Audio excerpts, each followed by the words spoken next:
Hello প্রিয় শিক্ষার্থীবৃন্দ, আশা করি তোমরা সবাই ভালো আছো। আজকে স্পেশাল ইউজ অফ ফ্রেজেস আর ওয়ার্ড এর কিছু বিষয় নিয়ে আলোচনা করব। শুরুতেই special phrases what is like নিয়ে আলোচনা করা যাক। হোয়াট ইজ লাইকের মাধ্যমে বর্ণনা, কোনো কিছুর বর্ণনা চাওয়া হয় বা বর্ণনা জানতে চাওয়া হয়। এখানে চলো উদাহরণের মাধ্যমে বিষয়টা ক্লিয়ার হওয়া যাক। এখানে বলছে what is your new teacher like. এখানে তার নতুন টিচারের ব্যাপারে বর্ণনা চাওয়া হচ্ছে। এখন উত্তরে বলা হচ্ছে she is nice and professional. উত্তরে বলা হচ্ছে টিচার নাইস এবং প্রফেশনাল। বি নম্বর বলা হচ্ছে what is your new office. তোমার নিউ অফিসের ব্যাপারে বলো বা তোমার নিউ অফিস কেমন সেটা বলো। অর্থাৎ নিউ অফিসের ব্যাপারে বর্ণনা চাওয়া হচ্ছে। তাহলে নিউ অফিসের ব্যাপারে উত্তরে বর্ণনা বলা হচ্ছে আই লাভ ইট, আমি এটা পছন্দ করি। নিউ অফিসের ব্যাপারে বলা হচ্ছে এবং the environment is very peaceful, এবং নিউ অফিসের যে পরিবেশ সেটা খুব সুন্দর বা শান্তিপূর্ণ।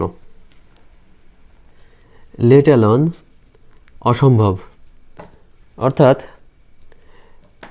যে একটি বিষয় সম্ভব হওয়া না কারণে পরের বিষয়টাও সম্ভব নয়।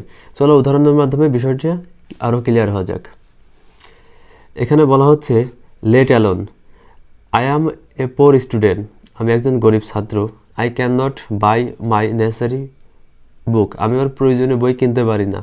Late alone is a smartphone set, একটি স্মার্টফোন সেট কেনার কথা অসম্ভব বা কেনার ব্যাপারটা অসম্ভব, কারণ সে তার যে প্রয়োজনীয় বইয়ের দাম একটা স্মার্টফোনের চেয়ে অবশ্যই অনেক কম হবে। সে তার প্রয়োজনীয় যে দরকারি বই কেনার মতো টাকাই তার কাছে নেই। সে কিভাবে একটি স্মার্টফোন কিনবে, অর্থাৎ তার স্মার্টফোন কেনা অসম্ভব। এক্ষেত্রে আমরা অর্থের মাধ্যমে বুঝতে পারলাম যে লেট অ্যালোনের মাধ্যমে অসম্ভব কথাটা প্রকাশ করছে, এবং সাধারণত নেতিবাচক বাক্যের পরে লেট অ্যালোন যুক্ত বাক্য কমার পরে বসে। এখানে নেতিবাচক বাক্য ক্যান নট বাই দিয়ে নেতিবাচকতা প্রকাশ করছে, এবং এখানে কমার পরে লেট অ্যালোন এই স্মার্টফোনে এই সেট অর্থাৎ লেট অ্যালোন যুক্ত সেন্টেন্সটি বসেছে। পরের উদাহরণে বলা হচ্ছে Anika can not afford a bus ticket, Anika একটি বাসের টিকিট কিনতে পারে না। এই যে নেগেটিভ যুক্ত সেন্টেন্স রয়েছে প্রথমে, তারপরে শর্ত অনুযায়ী লেট অ্যালোনের আগে নেগেটিভ যুক্ত সেন্টেন্স এখানে আছে, তারপরে লেট অ্যালোন যুক্ত সেন্টেন্স আছে।